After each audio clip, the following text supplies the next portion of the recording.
श्री स्वामी समर्थ. स्वागत आहे तुम्हा सर्वांचे श्री स्वामी समर्थ या चॅनलमध्ये.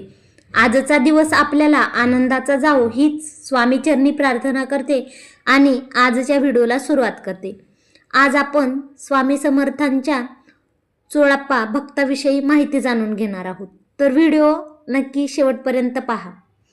स्वामी समर्थांच्या लीला अगाध आहेत आणि पण त्यातील एक अतिशय सुंदर गोष्ट म्हणजे चोळाप्पाची भक्ती आणि स्वामींचा अक्कलकोट प्रवेश.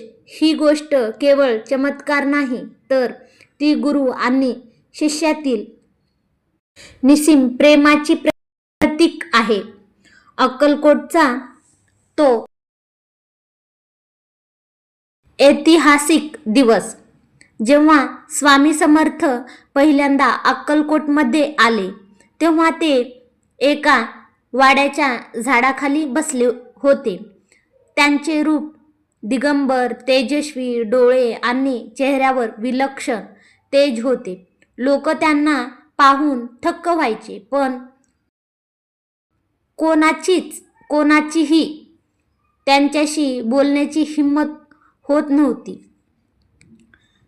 त्याच वेळी तिथे चोळाप्पा नावाचा एक साधा गरीब ब्राह्मण राहत होता.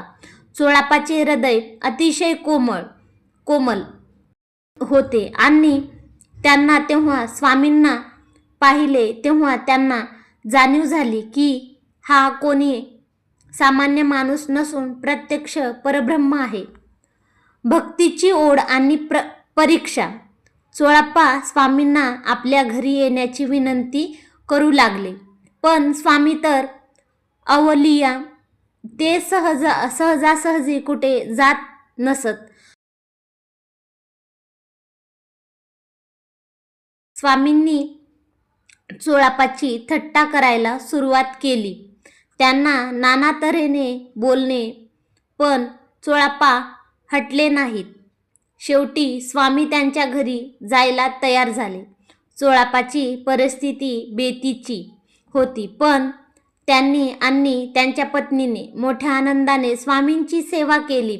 एकदा काय झाले, चोळाप्पाच्या घरात अन्नाचा कणही नव्हता आणि स्वामींना भूक लागली होती. चोळाप्पा व्याकुळ झाले. त्यांना वाटले, माझ्या देवाची मी अपमान करतोय का?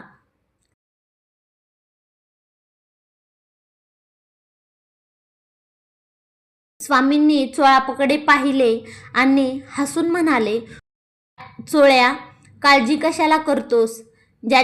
ज्याने चोच दिली आहे तोच चाराही देईल. आणि काय आश्चर्य, काही वेळातच गावातील एक श्रीमंत सावकार भरपूर शिदा आणि पदार्थ घेऊन चोळाप्पाच्या दारात उभा राहिला. त्याला स्वप्नात दृष्टांत झाला होता. स्वामींनी भूक लागली आहे. गोष्टीचे सार. स्वामी समर्थांनी चोळाप्पांना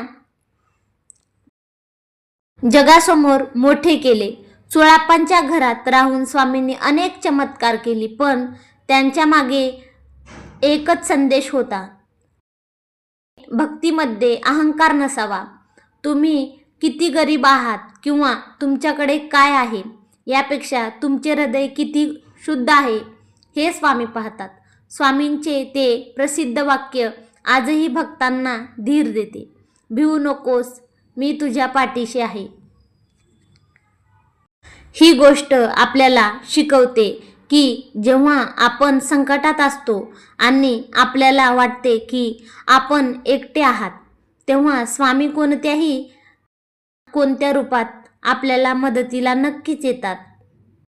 तुम्हाला ही गोष्टी कशी वाटली नक्कीच सांगा आणि व्हिडिओ जर आवडला असेल तर लाईक, शेअर, सबस्क्राईब नक्कीच करा. श्री स्वामी समर्थ.